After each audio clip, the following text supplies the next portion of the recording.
About 5 years ago, I lived downtown in a major city in the US. I've always been a night person, so I would often find myself bored after my roommate, who was decidedly not a night person, who went to sleep. To pass the time, I used to go for long walks and spend the time thinking. I spent 4 years like that, walking alone at night, and never once had a reason to feel afraid. I always used to joke with my roommate that even the drug dealers in the city were polite, but all of that changed in just a few minutes in one evening. It was a Wednesday, somewhere between 1 or 2 in the morning, and I was walking near a police patrol park quite a ways from my apartment. It was a quiet night, even for a weeknight, with very little traffic and almost no one on foot. The park, as it was most nights, was completely empty. I turned down a short side street in order to loop back to my apartment when I first noticed him. At the far end of the street, on my side, was the silhouette of a man dancing. It was a strange dance, similar to a waltz, but he finished each box with an odd forward stride. I guess you could say he was dance walking headed straight for me. Deciding he was probably drunk, I stepped as close as I could to the road to give him the majority of the sidewalk to pass by me.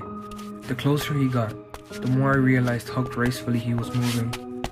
He was very tall and lanky, and wearing an old suit. He danced closer still, until I could make out his face.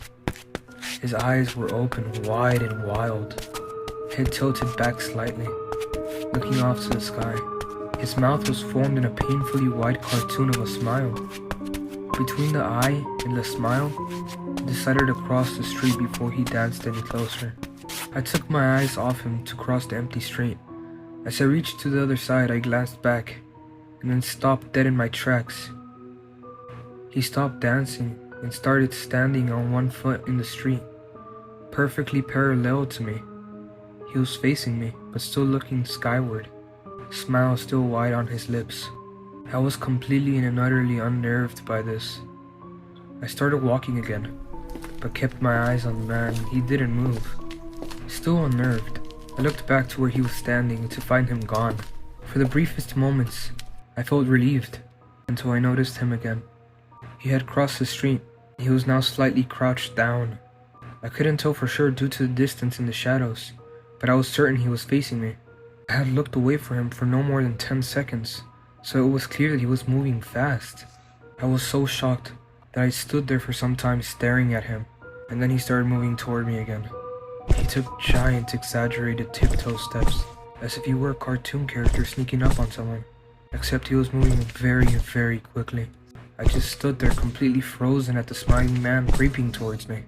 Then, he stopped again, about a car length away from me, still smiling, still looking to the sky. When I finally found my voice, I blurted out the first thing that came to my mind. What I meant to ask was, "What the fuck do you want?" in an angry, commanding tone. What came out was a whimper. What the Regardless of whether or not humans can smell fear, they can certainly hear it. I heard it in my own voice, and that only made me more afraid. But he didn't react to it at all. He stood there smiling, and then after what felt like forever, he turned around very slowly and started dance walking away. Just like that. Not wanting to turn my back on him again, I just watched him go until he was far enough away to almost be out of sight. And then I realized something. He wasn't moving away anymore, nor was he dancing.